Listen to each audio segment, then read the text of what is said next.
इस सूरत हाल को ठीक भी तो करना है, मशवरा क्या देते हैं आप, क्या करेंगे? आपको लगता है, पहले तो ये बताएं, गवर्नमेंट लग रहा है आपको? नहीं, मैंने 30 अगस्त वैसे नहीं कहा कि 30 अगस्त के बाद मैं आऊँगा सियासत, मैं नहीं देख रहा।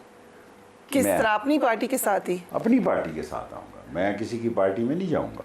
कब शिकवा करेंगे बानी पीटीआई से? अभी तो करेंगे नहीं है। क्यों नहीं? कौन से इलेक्शनों की बात है, क्या पता क्या होने जा रहा है।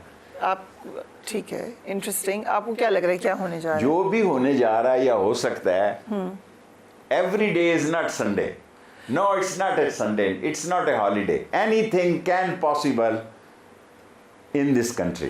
क्योंकि जब मुशर्रफ आया तो नवाज शरीफ हेलीकॉप्टर में, वो कौसर उनका क्या नाम था, नज़ीर नाजी साहब तकरीर लिख रहे थे, उनका बेटा उनके साथ था, 3 सवारियां थी।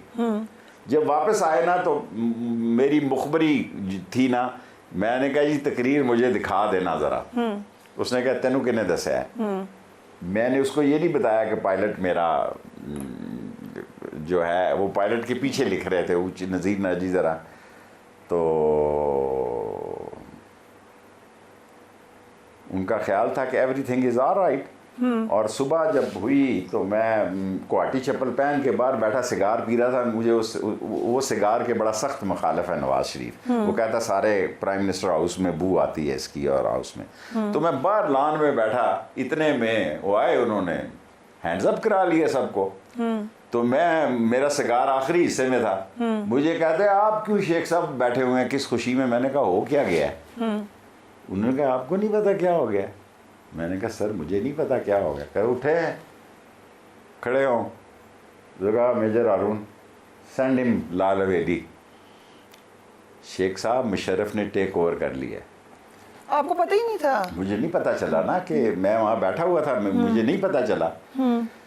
फिर मोहसिन नकवी ने मेरी मुशर्रफ साहब से मुलाकात करवाई, क्योंकि मोहसिन नकवी मैं अंदर बंद हो गया। ओके। तो फिर पहली मुलाकात जो थी वो CNN पे था। उसने कहा शेख साहब आप मुशर्रफ से, मैंने CNN का कॉरेस्पोंडेंट था, तो लाल हवेली के ऊपर मैंने इंटरव्यू किया। तो उसने इंग्लिश में सवाल किए, मैंने जवाब दिए। तो मैंने कहा मैं कैसे तुझे ख्याल आया कि मैं मुशर्रफ को मिलूं?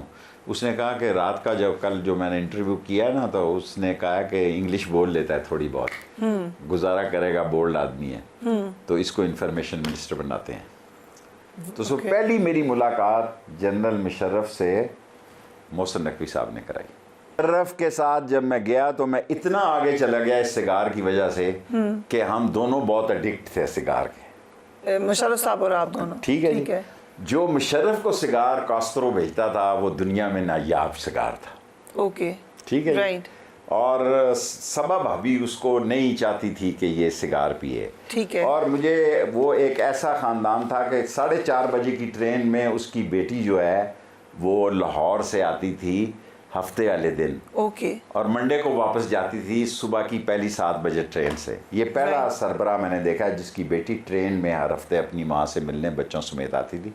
या मैंने जुनेजो को देखा है कि वो अपने घर का हिसाब करता था, ठीक, कि भाई 8 किलो शेख रशीद, ये 8 किलो गोश्त, हम 3 बंदे हैं, मैं तो भिंडी खाता हूँ, और बेटी मेरी करेले के साथ गोश्त कितना खा लेती होगी। तो उसने लड़ाई तब शुरू हुई जब उसने 50 या 80 कारपेट लेके जा रहा था ज़ियाउल हक। दी फर्स्ट, पहली लड़ाई जो शुरू हुई ज़ियाउल हक और जुनेजो के दरमियान, मैं वहाँ मौजूद था कि जुनेजो साहब ने 50 कारपेट लेके जो जा रहा था ना, सिफर काट दिया। वक्त हुआ एक ब्रेक का, we will be right back.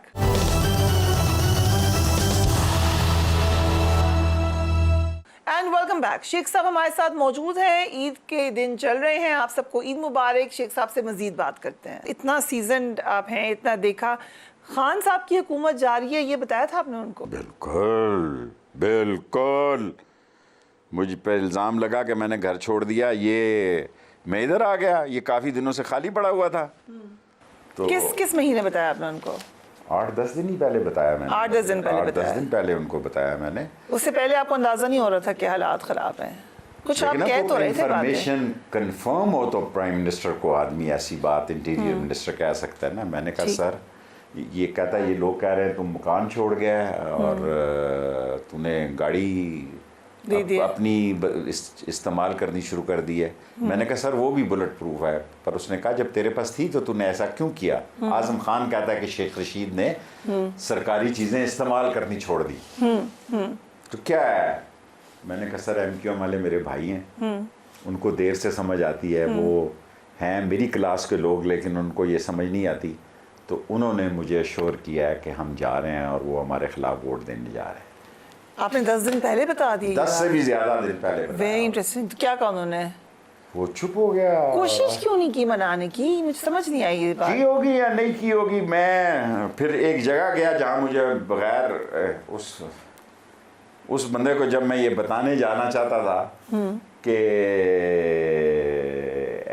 MQM ने मुझे कहा कि आप जा रहे हैं, हम ख़त्म खेल ख़त्म पैसा अज़म। मैं उसको बताने जा रहा था तो आगे से खरीदो फरोख्त शुरू थी।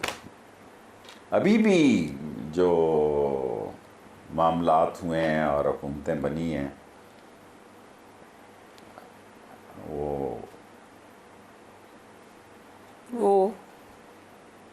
सोच रहा हूँ ना, आसान सा जुमला सोचें। हुकूमत बनाने और तोड़ने का फैसला कहीं और होता है। ऐसे इस मुल्क में सरबराह हुए हैं कि जब वो यहाँ वज़ीर आज़म बन के आए उनको ये नहीं पता था उनके वालिद की कब्र किधर है।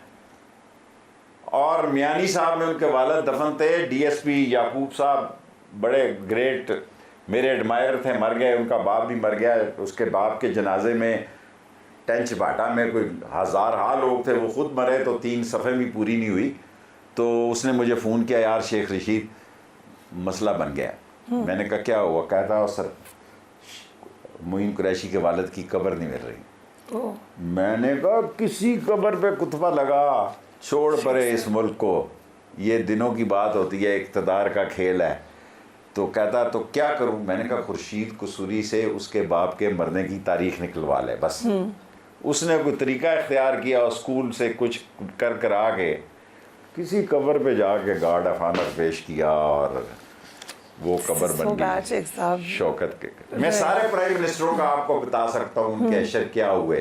नवाज शरीफ जब के वालिद जब फौत हुए, बहुत शरीफ आदमी थे, उनको कहा मुशर्रफ ने कि आप 8-9 आदमी आ जाएं।